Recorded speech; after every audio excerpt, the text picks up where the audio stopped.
Hello everyone, welcome to another video on the channel and welcome to another Gran Turismo 7 opinion piece. This one hopefully you'll find quite interesting. We're going to ask the question, just how much evolution has sport mode on Gran Turismo 7 made over its predecessor Gran Turismo Sport? Now the inspiration for this one was because this week's Daily Race C is Group 2 cars at Autopolis International Racing Course, I think it's called in its full name and entirety. And the eagle-eyed among you may well have noticed that the footage on the screen is not actually from this week's Gran Turismo 7 Daily Race C, but actually from Gran Turismo Sport, because this combination does hold a special place in my heart, not because I particularly like it, but when I first started playing GT Sport way back in March 2019, I picked up a copy of the game, picked up a Logitech G29. This happened to be that week's Daily Race C. Autopolis had just been introduced to the game in a recent update, and yeah, kind of the combination that made me fall in love with the game, to be perfectly honest with you. I loved the kind of strategy element to this because the similarities between the race back in 2019 and the race today in January 2023 are striking. You know, pretty much the same cars we're driving. It's still 12 laps, which is the same as today's race. It was the soft and the medium tyres, and you know, the tyre wear was quite similar, so huge amount of similarities between the sort of setup of the race. But I kind of thought it'd be an interesting kind of look back to kind of then, you know, take each of the features, or many features of how these races unfold, look at them each individually and ask this question, you know, has that feature evolved from GT Sport to GT7? Has it remained the same, or is there actually some elements of the game that have got worse? So we'll go through each of them individually. And then in the comments you can come back at me and let me know what you think of my opinions, because it is after all just an opinion piece. Let me know your opinions. Have I got it wrong? Do you agree? Do you think I'm talking rubbish? Constructive criticism always welcome on this channel in the comments section. But yeah, without further ado, let's move on to looking at these features and kind of tallying out some scores, I guess. So welcome along to my scoreboard here. I'm sure you can admire the professionalism that has gone into this. But yeah, everything got to do the job. At the top we've got Gran Turismo 7, we've got a draw, and we've got GT Sport, and down the left hand side we've got 14 elements of sport mode that we're going to take a look at and decide whether there has been some evolution between GT Sport to GT7, or whether they have pretty much remained the same, or have they actually got worse. Now I don't want to spend too much time on each of these. I know I can gab on sometimes, and if I ended up doing 2 minutes on each of these subjects, we end up with a 45-minute video. So I shall try to spend as little time as possible on each of them, around about 30 seconds. Without further ado, let's start. So first up we have the physics. Now I am certainly no expert when it comes to physics. I certainly can't go into lots of detail and kind of start splurging out some big words like some people out there can. But what I would say about the physics for me is that they feel more natural feel more natural in Gran Turismo 7 compared to GT Sport. I went back and done a bit of GT Sport just recently, just to get a feel, and it does feel quite different to GT7. You get used to it quite quickly, but Gran Turismo 7 definitely just feels more natural, so we'll give the win to GT7 for physics. Next up we've got the force feedback. Now force feedback, a bit like the physics to be perfectly honest with you as well, is very subjective, but again I think the word I would use to describe GT7's force feedback over GT Sports is that it feels more natural. Now GT Sport does have some good elements to its force feedback in terms of the way the car loads up in the corners. I actually think it's better than GT7, and it's definitely stronger, but there's definitely more detail and feels more natural in Gran Turismo 7. So I think for the detail and for being natural, I would probably give the win to Gran Turismo 7 for force feedback. Graphics, well this is an easy one, isn't it? The game's 5 years newer than GT Sport.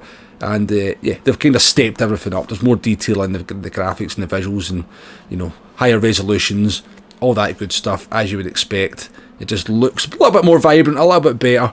So it's an easy win for Gran Turismo 7. But respect to GT Sport, it's still a very nice looking game, despite the fact it came out 6 years ago. Next up we have BOP, or Balance of Performance, if you're not entirely sure what that means. Now, both games have had their issues with balance of performance over the years. Gran Turismo 7 definitely has its issues at the moment. It tends to be that there's an outlier in most of the categories rather than the actual, you know, the entire thing being bad. But that then does present its own problem. GT Sport pretty much had the same problems as well, to be perfectly honest with you. I think the biggest issue with BOP for both games is that they just refuse to kind of reduce the car categorization. So there's just too many cars in each category, which essentially makes it impossible to get a really good balance of performance. So I think for BOP, there just seems to be an equal amount of moaning on Gran Turismo 7 as there was back in GT Sport. So we'll call that one a draw. Next up we have dynamicy. Now I don't think that's a real word, but basically what I mean by that is how dynamic is the track, how dynamic is the weather. Well, it's an easy win for Gran Turismo 7 because GT Sport didn't have dynamic weather. You could have wet weather in some of the tracks, and there was kind of different kind of environmental conditions, I guess, but the track remained the same regardless. You know, the grip levels remained the same regardless of what kind of time of day it was on. Whereas in Gran Turismo 7 you have the dynamic weather, albeit not used particularly much in GT Sport. Also the track has a certain amount of dynamicy with the temperature as well, sometimes being more grippy in cooler conditions than it is in hot conditions. So dynamicy is an easy win for Gran Turismo 7. Next up we have the tyre wear model. This is quite a big one for me. Now Gran Turismo 7 initially launched with the same tyre wear model as GT Sport. Then they changed it to something pretty rubbish in my opinion, because basically the tyres never had any drop off in performance until they basically killed them. And then they kind of went for a kind of in-betweeny between the GT Sport and the kind of tyre wear model that they brought in. So it's better. It's improved over the kind of first change that they've made, but I still don't think it's as good as the tyre wear model we originally started with, or basically the tyre wear model we're still using in GT Sport. So for me, GT Sport has a better tyre wear model than Gran Turismo 7. Slipstream's up next. I always said that one of the big problems of GT Sport, one of the big problems for the game and why we had so many accidents, and was the slipstream was just far too strong. Thankfully for Gran Turismo 7, it's again, we're going to use that word natural. It's a lot more natural, a lot more realistic. You do get it from a little bit further back, but it's definitely not as strong, and it kind of, the pull that you get depends on how far you are away from the car and front. And I think it does change between the car classes as well. So Slipstream, definitely an improvement on Gran Turismo 7. Very welcome improvement in my opinion as well. Next up we have view options. Now we've done a few videos covering view options. Basically they're the same between the two games. So we'll call that one a draw. They have introduced a couple of things for cockpit view in Gran Turismo 7, but nothing that important in terms of FOV. Something like, you know, orientation, and they've kind of got how much the driver moves about in the car. But in GT Sport you actually do have more adjustment within the cockpit view than you do in Gran Turismo 7, so kind of evens itself out. Everything else is pretty much the same. We'll call that one a draw. Next up we've got the HUD, or the heads up display, obviously, or your telemetry, whatever name you prefer to call it. Again, very disappointing that this is pretty much exactly the same on Gran Turismo 7 as it was on GT Sport. It's actually just something that really annoys me, because, you know, having like a different HUD would be something that would really differentiate the games. As small as a thing it is, it would actually make the games look a little bit different. As it is though, it's basically the same between the two of them, so we're going to have to call that one a draw. Car count, controversial one this one, because you can have more cars in Daily Race C in GT Sport than you can have in Gran Turismo 7, so in that regard it's a win for GT Sport. We did initially have the same car count between the two games, but that has been reduced in subsequent updates. It's now only 16 cars in Daily Race C on Gran Turismo 7 compared to 20 in GT Sport, so yeah, win for GT Sport. Next up we have the dirty air, so definitely a subject that's getting a lot of airtime on Gran Turismo channels at the moment. Personally, I don't think it's quite as bad as being made out, but I do acknowledge that there is a problem with it, that it is a little bit too much.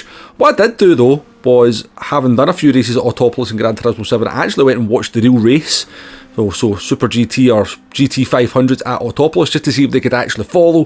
While it was a problem in real life, and well, I'll be honest with you, I don't think I actually seen one on-track overtake. They definitely couldn't follow through the corners, so it might not be much fun, but it did appear to be fairly realistic in terms of what I could see, certainly watching the real thing. But that doesn't mean it has to be quite as much as a problem in the game as it is, and I definitely like to see it get reduced, certainly by a fraction or a kind of, you know, a percentage, to just make it a little bit easier when you're in that turbulent air of the car in front. Did we have the same issues in GT Sport? We certainly did. I don't ever think they quite complained it as vehemently or as vigorously as they are in Gran Turismo 7. So in that regard, we probably have to give the win to GT Sport in terms of dirty air. Now we do know there's a solution for the dirty air in Gran Turismo 7 from the World Tour demo events, but my thoughts on that is I think that affects the slipstream as well, when we make the slipstream too strong.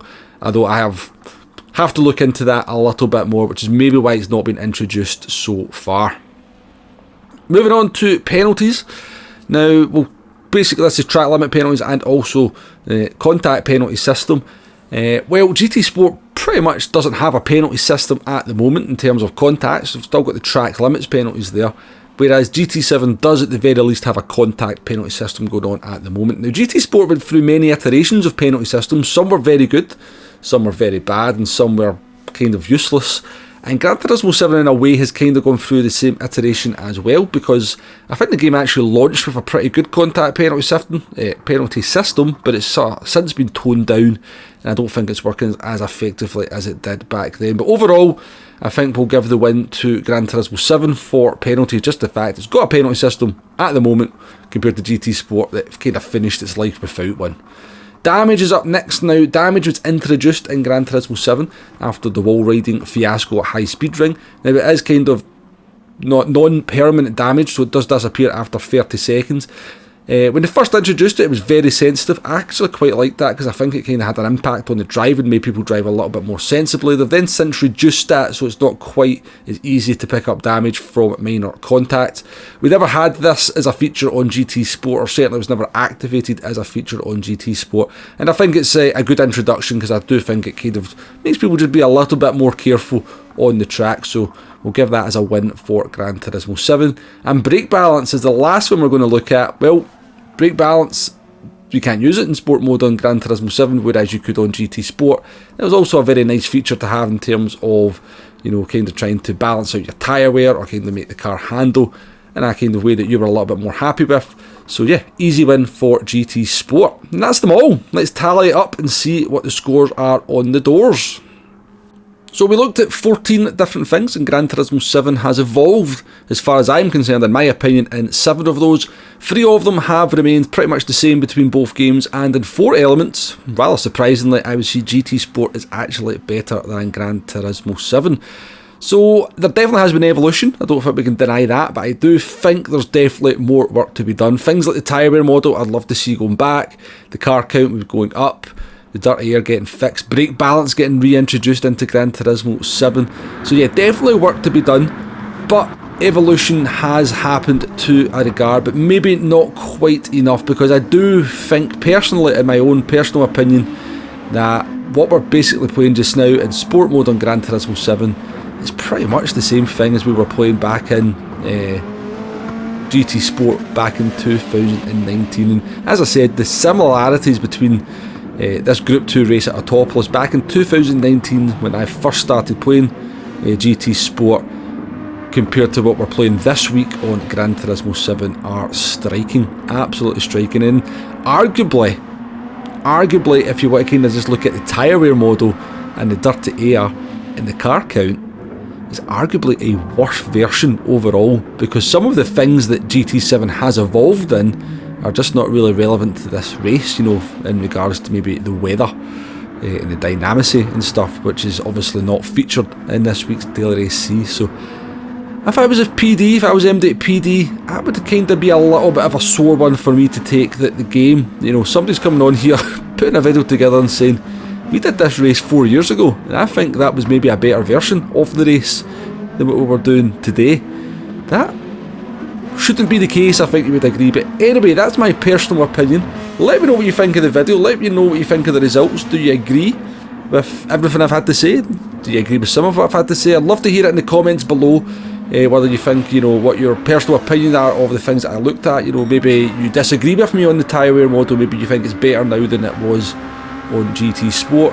Maybe, you know, there's the reverse, maybe you think the Slipstream is better in GT Sport than it is in Gran Turismo 7. But I'd love to hear from you in the comments. As ever, I always welcome some constructive criticism on my opinions, you know, but at the end of the day, that's what this video is all about. It's an opinion piece, and it allows people to watch it, listen to what I've got to say, and then give me their opinions. Come into the comments and let me know what they think, and, you know, I will absolutely reply to every single comment that comes in on this video. But yeah, hopefully you've enjoyed that. If you have, please hit that like button, please hit that subscribe button. Thank you very much for watching. I shall catch you on the next one. Goodbye now.